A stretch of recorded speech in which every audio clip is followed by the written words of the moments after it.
when you were talking about, Bruce Springsteen in general, like I did Yeah. not realize the ghost of Tom Joad. Like I learned that song from Rage Against the Machine. So when I heard the original version of it, I was like, wait, this is not the same song. Like this Yeah. is not the same song at all. Just watching Bruce Springsteen's face of hearing him play to his song, Yeah. to me, what a gift for both of them.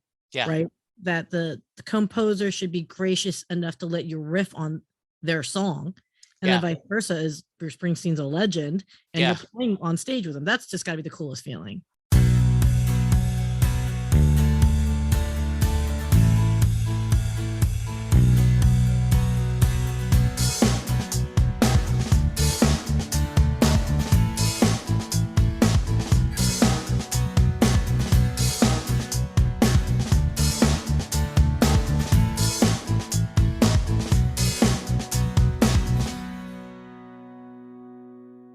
Hello, everyone, and welcome to a new episode of Set Listing Bruce, your podcast all about Bruce Springsteen, his music, and mostly his fans. I am your host, Jesse Jackson.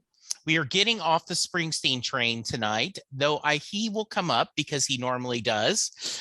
We are talking to my new friend, Syya, and we've already spent 10 minutes talking before I even hit record. Syya, welcome to the show. Oh, thank you so much for having me, Jesse. I am so excited. Anytime I can talk about music, I'm game. That sounds great. Well, tell us a little about yourself to start out. Oh, excellent. So I am a former corporate tech sales employee, recovered, I guess, or reformed, whatever you want to call it. And back in 2018, I started my own podcast production business. And I've been a podcast producer ever since then. So I help people create their own shows. Yeah, we were talking about your Twitter banner is everyone has a story, right? And I believe, the beautiful thing about podcast is, yes, I mean, I guess there's competition, but there really is just everyone finding their own voice and sharing it. And I tell everyone, yes, I would love to have more downloads. I would love that because I'm an ego and I love looking at the numbers and like, oh, yay. But the reality is, what means the most to me is when I get feedback, someone going, gosh, that was a fun conversation. Good job, Jesse. I really liked meeting this person. And just a couple weeks ago, I had Jeff Smith, who is a member of Parliament, and he's a huge Springsteen fan. Oh, I was so thrilled that, he had tweeted about Bruce and I reached out to him and he said, yeah, sure. And so he talked, and after his episode came out, he forwarded me an email from one of his constituents that said that during all this dark time, hearing his legislative representative, his member of Parliament, talking about such a happy subject was like a ray of sunshine. I'm telling you, Syya, that will carry me for 6 months, right? That just right? Yeah, it's the intangibles, right? Yeah. And that's what I think podcasting in general is just another medium, tool, mechanism, whatever term you want to call it, to connect with other people. Yeah. And, I agree. And that's it. And yeah, I agree with you. You don't have to have 1 million downloads to be successful. I tell all my clients that, especially for those that are niched. I mean, Bruce Springsteen, as the premise of your podcast, could definitely have the assumption that it would be niched, yes. Right? But at the same time, all music lovers will appreciate what you're doing as well. Yeah, I hope so. And that's what I do. And I also realize that because I will talk to people and they'll say, well, what do you want to do? And I go, I want to do a podcast. And I first off, I said, then do it. But secondly, a couple of practical things: determine what you're going to talk about, record 2 or 3 episodes first to make sure you actually have a broad enough topic to talk about, and then and always have a few in advance, because you're going to hit a dry spell and you don't want to be sitting there going, holy crap, I don't have anything to put out. Oh my goodness. I'm just going to record. Yeah, we're recording, right? So I'm just going to play this to all my clients, because I think they're like tired of listening to me say the same thing over and over again. So yeah. Thank you so much, Jesse. I'm going to take that. Very good.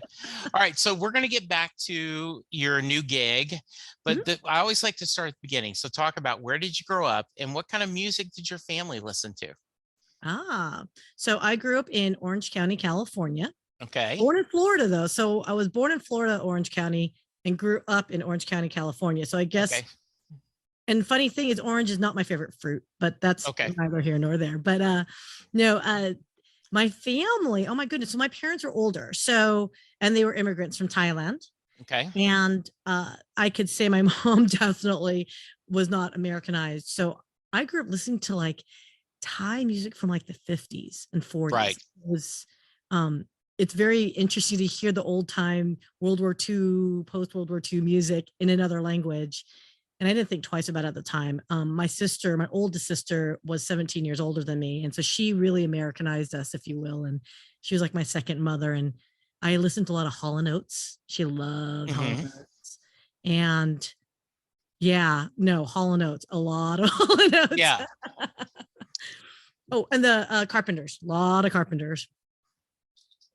You know, what's interesting is there is a Hall & Oates podcast, Out of Touch, and I have reached out to the two. They are two female, going through. They have been friends forever, and they have gone to like 8 or 9 episodes. They're going to go through every Daryl Hall and John Oates song to discuss, and I've reached out to them for them to be on the podcast, you know, to discuss that. So yeah, that'll be a fun episode.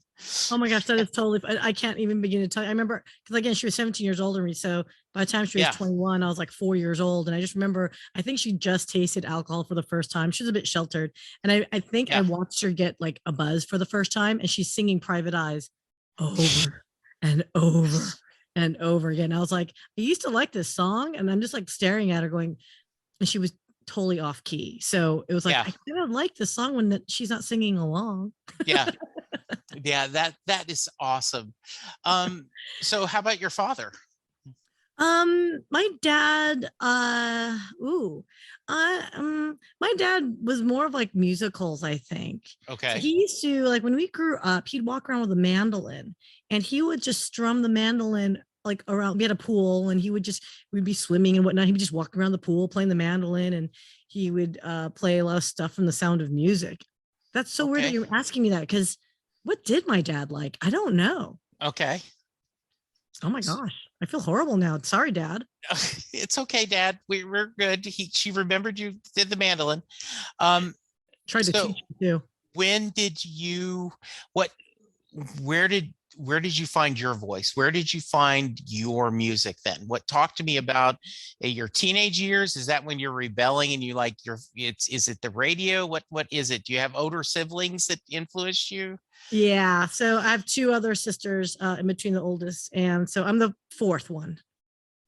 And my name actually means 4th one in Thai. My dad numbered us. And of course they stopped at perfection. Okay. Now, are your sisters in Thai 1, 2, 3? The number 1 was actually a combination of my mom and dad's name. So her name was Hemra. Okay. And then the second sister is Sonia, which does mean second one. And then 2 and 3 in Thai sound a lot alike. So it would have been Samya, but Sonia, Samya sounds a lot alike. So my dad anglicized her name, and she became Traya. Okay. And and then of course me. But yeah, I would say my sisters influenced my musical taste, but I grew up in Southern California, mind you. So KROQ was a very popular radio station back in the 80s, right? Okay. And so that's what really attracted me to the alternative music. I was never a pop person, that just wasn't my vibe. Mm-hmm. And so yeah, I got into Depeche Mode real fast, which, by the way, I'm wearing a Depeche Mode t-shirt. Very nice. And of course you can see behind me, I'm a big fan of Johnny Marr. So those are like autographed posters. I look, if I can get an autograph from Johnny Marr, I'm going for it. So when you said finding my voice, I'm like, yeah, well, when you grew up with 4 girls in a household, you will find your voice very quickly. Otherwise you will not get food, or you'll not get heard from the family. Yeah. So I grew up in the 70s. I graduated high school in 77, and I was a kid of AM radio. You know, pop music was everything to me. It's what I grew up with. And so, and the FM station that was what all the druggies listened to, right? Instead of top 40, you found the indie station, and that's just what cut your teeth on, I guess. Well, I really, yes, absolutely did. It's funny that you should say that. So I got into punk. So I really liked 70s punk, the Sex Pistols. Yeah. And then because I grew up in Southern California, there was also skate punk. It's really funny that you should mention that. So I was more in the punk, and then of course a whole new wave kind of came in with electronic music, and that kind of I started gravitating towards that. But Kraftwerk is in the 70s, so I really loved Kraftwerk even as a kid. Didn't understand it was Kraftwerk. I didn't understand what they were doing, that they were creating these synth instruments with aluminum foil here and there. It wasn't until literally like within the last 10 years that I realized, I'm like, oh crap. And not only is Kraftwerk amazing, but they're also part of the foundation of hip hop. They were sampled quite a bit. Yeah. So yeah, no, I'd like to say I'm old school OG. There you go. So when you went to college, did you continue just expanding more and more indie bands? Oh yeah. Did you ever take a swim in mainstream rock or pop, or is your guilty pleasure Barbra Streisand, or Grand Funk Railroad, or no, that's so funny. You should mention that. So you graduated, you said high school in 77, right? So my sister graduated in 76, so she would have been right. I think a year older than you, right? Right. Oh, did she graduate 75? Oh my God, I can't. Okay. Don't make me do math. It's very difficult. I understand. Yes. I always say, just because I'm Asian, don't look at me for numbers. But okay. So I went to college in the 90s, right? So I graduated in 92. So I was very much into, grunge was popular at that point, and the whole Seattle scene was very popular. But I actually got into the music out of Manchester. So I was really I was an Anglophile, if you will, in that time. Okay. So I loved the shoegaze music scene, and I loved the Manchester music scene. And, like I said, the Smiths, I've always really adored. New Order. So a lot of alternative. Mainstream, God, you're making me think about what did I like that was mainstream? I guess if you think about it now, the music I like is mainstream. Yes. But I guess it took time to become mainstream. But ooh, what would be guilty pleasure? I will say maybe when I was 12 years old, because I was impressionable. Madonna, I guess. I guess that would be my my guilty pleasure, except I didn't like her. I only just danced to it because that's all my friends were dancing to her. Right. You always had an ear for this different kind of music. I like guitar. Okay. And I like reverb. I like the power chords. Again, I think I'm a child of the grunge era, right? Sure. So, when you were talking about Bruce Springsteen in general, like I did not realize the ghost of Tom Joad. Like I learned that song from Rage Against the Machine. Right. So when I heard the original version of it, I was like, wait, this is not the same song. Like this is not the same song at all. Yeah. I mean, it's kind of like, Bruce did a cover of Dream Baby Dream from Suicide, right? And his version is totally different. And though I did think it was nice, whoever was the composer of that, I think recently, the past few years, passed away and asked Bruce's version of Dream Baby Dream to be played at his funeral. But there are, like, I only know Tom Morello because of the Bruce Springsteen connection. And when he, and a few years ago, during one of the last tours, Morello toured with Springsteen. Wow. And seeing him on stage, because I got to see him a couple of times with Tom, you could see that no one was having more fun than Tom on stage. I mean, everyone was having fun, but he just was like, pinch me. I can't believe I'm doing this. He's one of the best guitarists out there, at least of our age group, of Gen X group. And it was funny because I was watching a video. I was watching a video. It was back in 2008 or so, which, by the way, my hometown, Anaheim. Yeah. And so yay, go back to Anaheim. Don't go back. I'm just saying. I understand. Going back to. Yeah. But just watching Bruce Springsteen's face of hearing him play to his song, to me, what a gift for both of them. Yeah. Right. That the composer should be gracious enough to let you riff on their song. And then vice versa, is Bruce Springsteen's a legend and you're playing on stage with him. That's just got to be the coolest feeling. I don't know if you've heard him in the interview, but Morella talks about the first time they were going to do, he was going to do Ghost of Tom Joad with Bruce live, right? And I don't remember the specifics, but there was a debate about which key it was going to be in, okay? And Morella tells the story that Bruce says, and I'm going to get this wrong, and my musician friends will boo hiss me, but Bruce looked at him and said, we're going to do it in G and it's going to be perfect. And Morella says, okay, that's why he's the boss. And he says, and we did it in G and it was perfect. Right. And so that's amazing. You mentioned you're recovering. So I take it you went to college, you went to the corporate world. Just talk to me a little bit about that, and then how you decided to change to do this other thing. Oh yeah, no, there's a big gap right there. College and career was a big gap. I actually, growing up in Southern California, I had almost like everyone has a rite of passage almost to work at Disneyland. Okay. Everyone more or less does. And so what should have been a senior year summer job turned into a college years of colleging. Yeah. Probably more partying than colleging, if you will. So yes. I ended up taking a semester off, which turned into a 3-year hiatus. And yes. I was making way too much money as a college kid. And I realized very quickly that I could try to work out a career at working at Disney, going into middle management, food and beverage. I worked at a restaurant called Goofy's Kitchen. Okay. We were the OG. We were the test pilot crew. It was awesome. It was too much fun and responsibility to give to a bunch of college students. I'll leave it at that. Okay. And I realized I had to graduate at some point. So I did take the leap of faith and I moved pretty much sight unseen to San Francisco in 96-ish or so, 98. And at that point, I realized I had to graduate. I had to grow up a little bit more. I was having much fun. So I ended up going to San Francisco State, getting my degree. And then I went into IT recruiting. And from there, my buddy got a job at a network security company. And so I shifted over to sales for network security. And from there, I got recruited to work at a company called Hewlett Packard. I'm sure people recognize that company.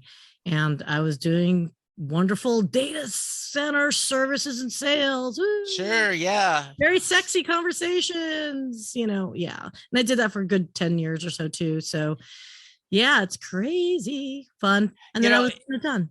Yeah, it's interesting, right? Because I am a call center guy in my day job. So I've worked at call centers. 89 was my first true call center job, and I've been doing it ever since. I always, you'll hear people talk about like Mary Kay. I went to visit Mary Kay's corporate office here in Dallas, and all over the wall there's quotes, and their purpose is to empower women, right? That is their purpose. I was like, every job I've ever had up until my new one, and I'm not just saying that, is our power is to have a better EBITDA this quarter than we were last quarter. I mean, there is no vision, there is no thing. And with my current company, we offer roadside assistance in the RV industry, and our slogan is carefree RVing. And it truly is, our owner believes that people who are out enjoying the outdoors, if their RV breaks down, we take care of them. And so it's, which is a really nice to have a purpose, because most of my career was just about, as you're talking HP, whoo, sexy. Let's talk data centers. Let's talking about, I got to get average handle time so my agents can have a better first call resolution. So why did you decide to leave corporate world and pursue podcasting and helping people find their voice? Look, my friend, it's great to make money. We all love that. But sometimes at some point you have to find satisfaction in your life. Yeah. And I was not happy. It just, I lost the lust for sales. I hate to say it. Yeah. And if you cannot be passionate about something, at least for me, my personality is, if you can't be passionate or 100% behind it, then you probably need to find something else for yourself. And I think I lost my identity. When you do 20 years of tech sales, you kind of think your identity is within the company you represent, right? And absolutely. It's a false sense of success, if you will. So I was actually breaking out into hives, Jesse, like for no reason. We'd be on a forecast call, and just imagine if you're on a call with a client on the other end, and all of a sudden your face just turns beet red and it's welted. So you look like Phantom of the Opera, and you can't feel it. You don't know why. You're just like, and people are like, what's wrong with your face? So it started happening. And at one point there was just, I knew the performance of this one account that I had wasn't going to be where it needed to be. And there was nothing I could do about it because it was an industry issue, not the account issue. Right. And hint, 5G, hurry up and ratify. And that wasn't happening for me. So I wasn't going to get any orders during that time frame. So I told my bosses, I go, I can't give you what you want. And they're like, well, you have to find a way. And I'm like, with what? Like, what's going on in the industry. Like, how do you want me to do this? So I knew I was in a no-win situation, and it was very stressful. And like many organizations, there was a downsize, and I was part of one of the groups. And I just opted to take the package. I just didn't want to exchange one stress for another. So I left the company, and I ended up traveling for a year and a half. And it's almost like when you're free, it swings the other way, where you went from constantly working to I have nothing but total freedom. And it's like way swinging over this way. And I realized I had champagne tastes on no income budget. So I had to hunker down and figure out what I wanted to do with myself. And then I launched my podcast with my friend, who eventually became my business partner. So our podcast at the time was called Innovation Calling, and it was pretty successful. And it was a tech-based podcast. And we realized you can't have CIOs coming into your closet to do interviews. And by then it was pre-pandemic. So Zoom wasn't used as a tool like that, right? As much. I mean, we did use it, but we'd rather be in person. And we ended up getting into a partnership with a co-working space. We ran all the podcast studios for all their locations. So we went from being a podcaster to now we have a podcast studio business. Well, if you're going to be doing that, you might as well start doing production and post-production. And hence that's where we're at today. That's interesting. How many podcasts are your network involved, not network, but your company involved with? I take it across a lot of networks, a lot of indies, a lot of different people using your services. Yeah. So gosh, I haven't even counted. We do a lot of business-based podcasts. So it's not necessarily, they're not necessarily gonna be sitting on networks. A lot of times it's just we just do the post-production. Oftentimes because of the pandemic, we're doing a lot of like post-production work where we're not even part of the recording. So we're trying to like make things sound and look prettier. And that's the other thing. Pandemic has really pushed video into the world of podcasting. Well, there's something to be said about eye contact, which is very odd because when I'm listening to you, I'm looking at you, but when I'm talking to you, I actually automatically look to the eye of the camera. Right. And that's one coaching tidbit I often give people is if you're going to be videoing in this format, just remember to keep looking at the eye of the camera and not at yourself. Right. Yes. How many times you were like, hey, how you doing? Oh, right. Oh yeah. It's so obvious you're looking at yourself. It's like,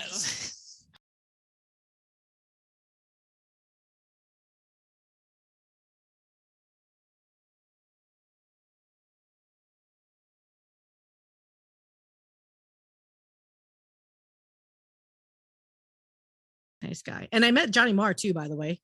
Yeah. Now, how was that? Because he's one of your idols. Was it a good experience? 100%. So I actually told this story once on a podcast, and I actually said it. So he came around a few times here in Dallas. Right. And so I'm a groupie like that. I will stick around before the show, hang out. I see his trailer there, and I'll hang out after the show. Well, before the show, there was a circle of us, and he comes walking out, and this kid walks up, and he is like, "Hi, will you sign my guitar?" And Johnny's like, "Yeah, of course I will." And then so he signs it. And well, no, I don't think he had his guitar on him. He was like, will you sign my guitar? And he's like, well, where's your guitar? I remember that's how it went. And the dad was like, oh, here it is. So gave him the pen. He signs the guitar and he looks at it and he starts playing it. And then he actually stood in front of the kid to say, okay, so he's learned these chords. And he started playing like a couple chords of one of their songs.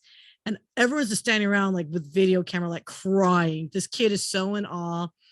And I think he's now in his 20s, by the way. So yeah, it's been a few years. But oh my gosh, one of the greatest stories. I love Johnny Marr. He's the nicest person, amazing talent, and just a kick booty guitarist. That's okay.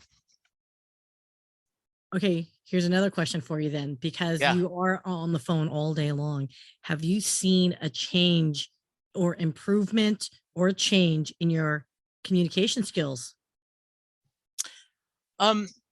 Yeah, I think I've always been good because like I said, I've been in customer service for over 30 years. And one of the skills you have to develop in customer service is listening and not just waiting for your turn to talk. The other thing is I honestly want to hear people's stories. It is fun. Yeah, no. Now, how about you? What's some of your things that did not go as well, either in production or when you're hosting? That's the story of my freaking life, my friend, dude. Like you would think you plug in a microphone, whether it's USB or for, you go whatever that RJ7. I can never get those terms right. The 3 big prong thing. Clearly I'm a producer. I'm front of the house, by the way, just so we're clear. But I try to edit. I'll say that much.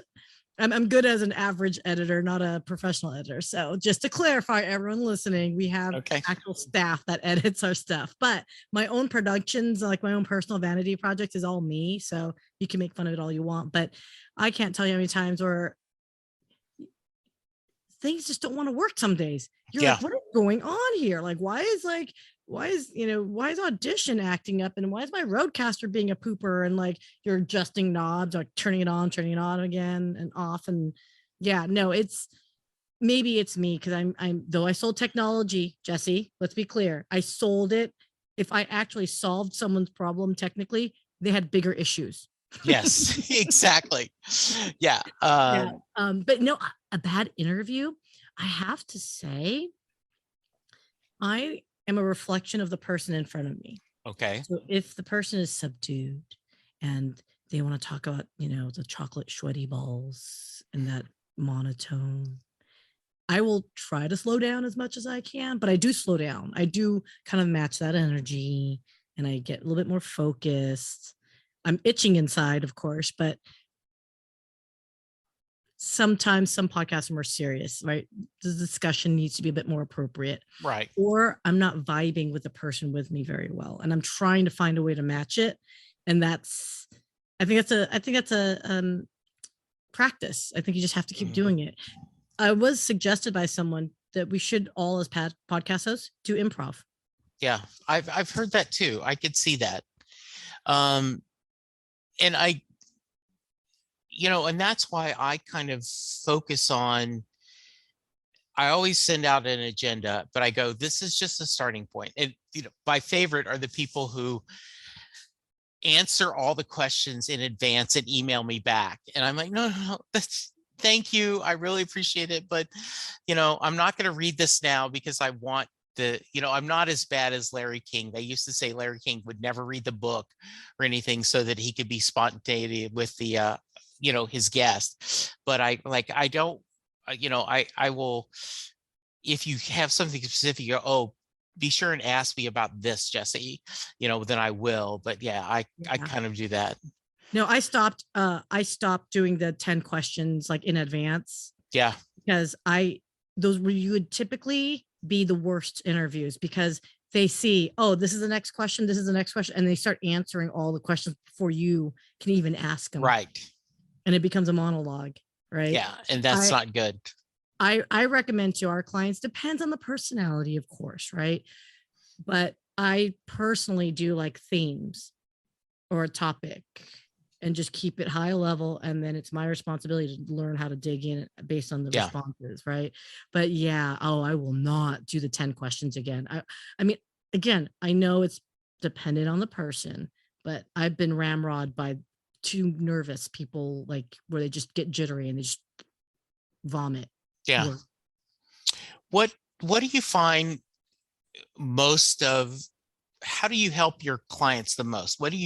Is there a common theme that they feel like they need?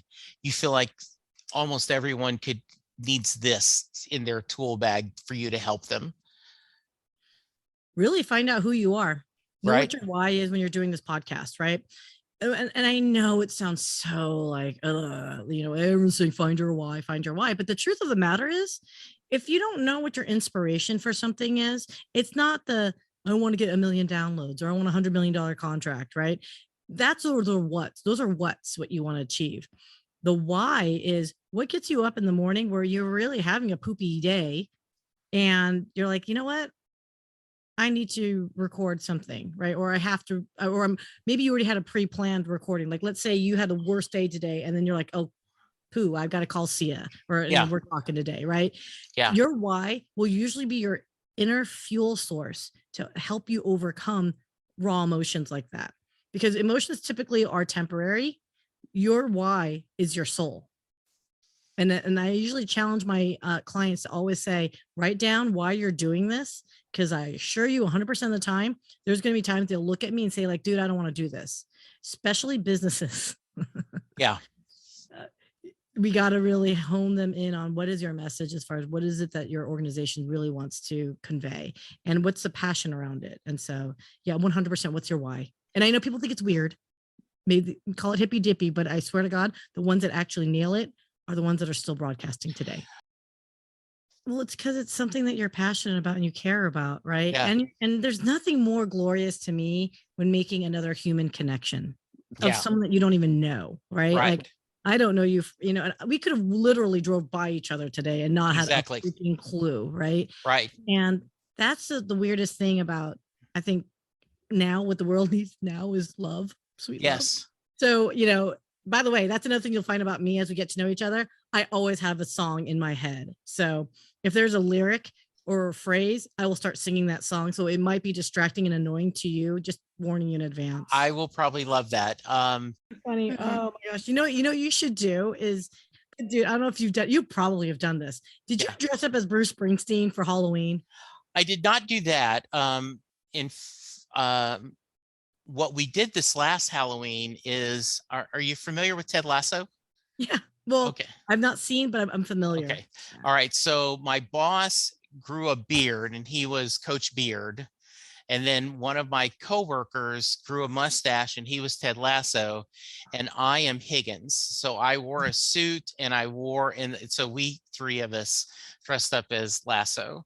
My office has a big Superman poster and then a wall of Rolling Stone covers with Bruce. So when people, similar to what your background is, when I'm doing a Zoom call at work, they can see that, I've got all this. I wore for an 80s dance, I wore a Bruce Springsteen t-shirt and a red bandana. So, and they said it was doing that. So, yeah. Got it. Well, it's something you just reminded and triggered in my head. Yeah.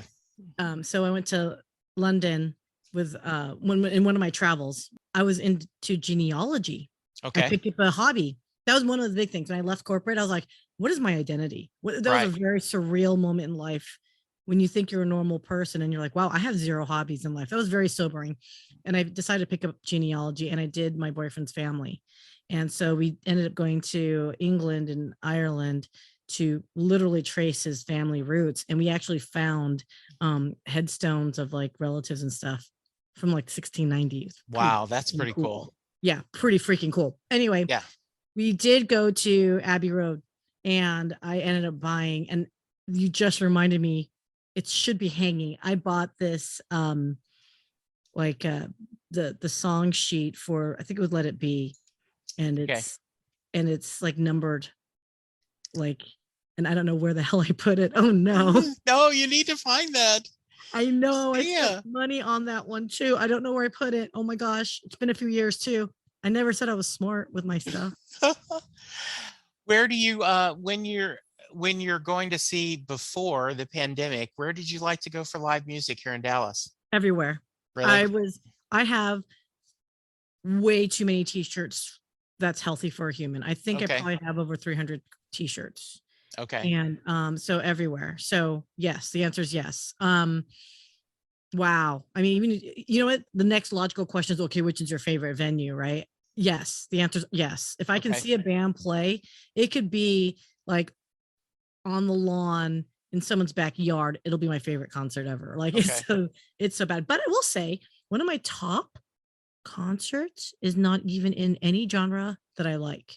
Like you would think it would have been like, oh, Depeche Mode, definitely a top for sure. Smashing Pumpkins for sure top. Paul McCartney, I took my mom and my boyfriend's mom to when they were playing in the Ranger Stadium. 16th row center, by the way. Wow. I'm just the best daughter ever. You are the best daughter. Yes. It was my mom's first concert ever too. So how fun. It was really special. I figured if you're going to spend money, make that for your mom. Yeah. Dolly Parton in the Nokia Theater in Grand Prairie. Yeah. And I think it was the theater I don't think it's called Nokia Theater anymore. It's called something else. Yeah. But I mean, they changed Smirnoff. No, it's not Smirnoff. It's whatever it is. Yeah. Dolly Parton, though, I was so impressed by her with her long nails. I think we were in the 4th row. I think, yeah, my girlfriend and I, we bought each other's tickets for our birthdays. We're 4 days apart. So we sat there and just watched her. She's just amazing. It's such a great soul. Her energy was so perfect. She was playing, I think I counted 11 different instruments. Wow. And I was just like, I'm good. If I don't see another concert, I think I'm good. She was the apex, I thought. So yeah, Dolly Parton's my favorite concert though. So I went to Nokia for my second Bruce show. He was doing his Devils and Dust tour. So this would have been probably 2005, 2006. And I got, my wife's like, had went and we saw Bruce the first time in 2002, the Rising tour. And she was like, you know, he didn't play anything she knew. She's like, you know, I'm fine, go. And so I got a ticket and see it. It was, you know, the lower of Nokia, the very back row. There was a pillar to my left and my seat was by itself in the aisle, right? Like if there was just truly one of the worst seats you could have. Yeah. Were you behind that pillar? No, I wasn't. The pillar was just like, you know, I had this one seat by myself and a guy comes up and says, hey, do you want a better seat? And I'm like, oh, no, I'm good. And then all of a sudden it hit me because you're used to scalpers, right, coming to you. But I'm like, wait a minute, I'm already in the venue. Yeah. This can't be a scalper. So I went to him. I said, do you still have a ticket? Oh, yeah, sure. So I got in the ticket. And as I say, I had better tickets than Babe Laufenberg, but not as good as Daryl Johnston, to give two Dallas sports celebrities.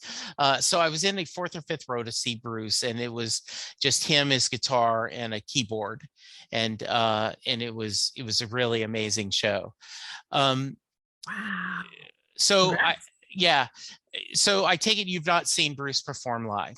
No, I would say this. If I would imagine, though I've never would say like, oh, I love Bruce Springsteen. I assure you, I'd be like, that was a rocking show. I'd imagine he puts on an amazing live show. Yeah. For sure. Mm-hmm. Yeah, no, I feel kind of bad. Like I haven't seen him live. I've seen everyone else. It seems like Fleetwood Mac. Like, I wasn't an AC/DC fan, but man alive, we got to see it at American Airlines. Mm-hmm. And at the time I worked at HP, so I had the suite. So I took the clients. Nice. The ticket gatekeeper knew that I was a huge music person. Yeah. So whenever there was a suite that no one ever wanted to go to the concert, she'd always just like email me. She's like, hey, do you have clients? And 99% of the time I did. Sure. And the only one I regret taking advantage of that was, and my boss made me go because he needed help. I Yeah. found out after the fact, but Justin Bieber, holy smokes. It was so loud in American Airlines. I just I ended up having to water down paper and just shove it in my ear. It was so obnoxious. Who surprised you the most of your shows? Outside of Dolly Parton, but I shouldn't have been surprised. I think I was surprised by how I reacted to it. Right. I wasn't surprised that she was going to be a, goddess, right? Yeah. Oh my goodness. Who would have surprised me? I mean, geez. Who is someone you'd been chasing for a long time and all of a sudden then you finally got a chance to see him? Oh, wow. All the bands. I was so poor in my 20s. I loved music, but I could never go see them. And I lived in LA. I lived in California. So there was opportunities for me to go see bands in LA. And I did see some, on the Sunset Strip. So I did get my LA experience. I just didn't get to do a lot of it, unfortunately. So now that I'm in my 40s, I'm doing that second round of them coming around. So yeah, I mean, I've been able to see all my favorite 80s. So maybe, pop. Howard Jones, he's poppy, right? Yeah, from poppy. Yeah. So I've made way too many friends with musicians over the years, again, because I go to so many concerts, but the Motels, that was really good. Bow Wow Wow. Oh my gosh, Michael's gonna kick my butt. What's his name? When in Rome.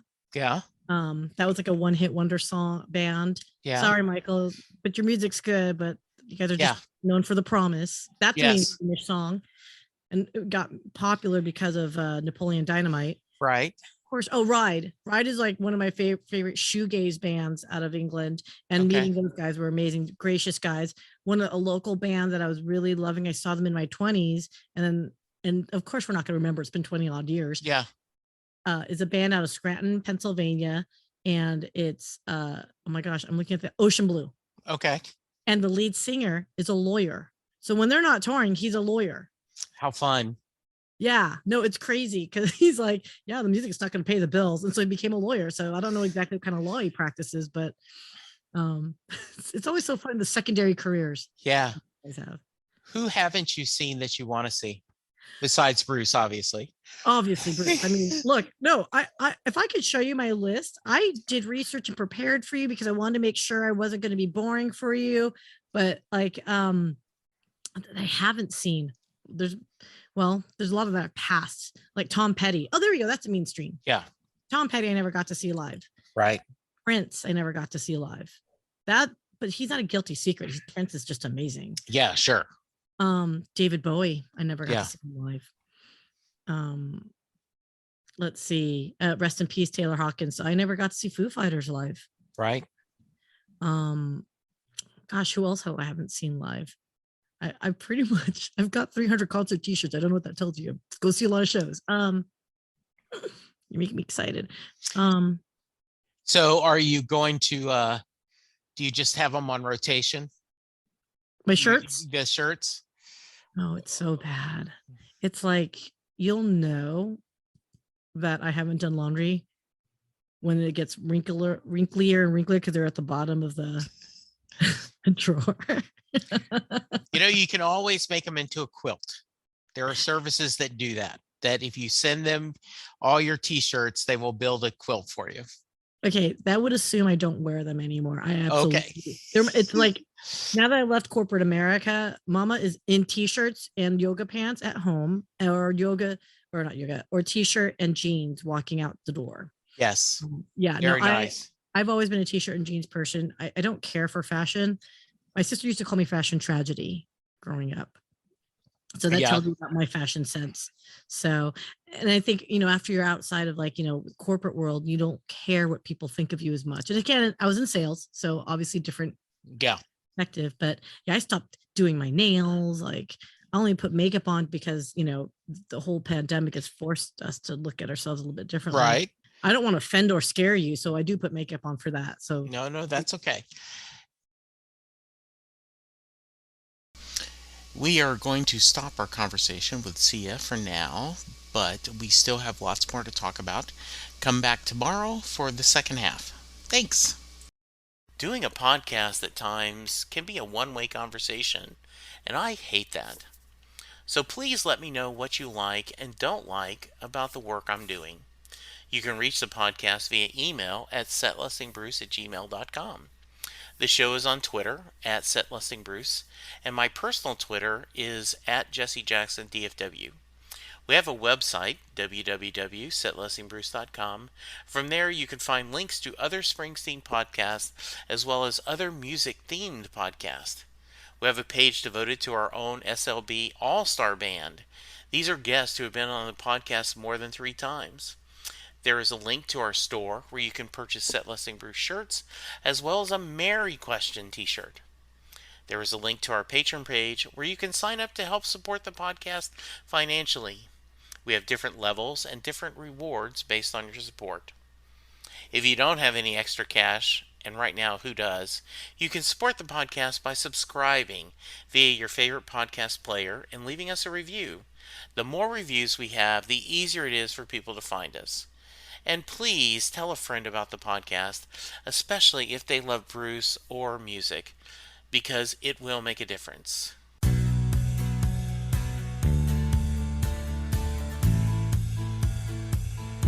You just heard the fun talking, hard rocking, music loving, album ranking, fan thinking, joy spreading, lyric reading, story sharing podcast that is the one, the only Set Listing Bruce. The theme for Set Listing Bruce was written by David Rosen, used by permission.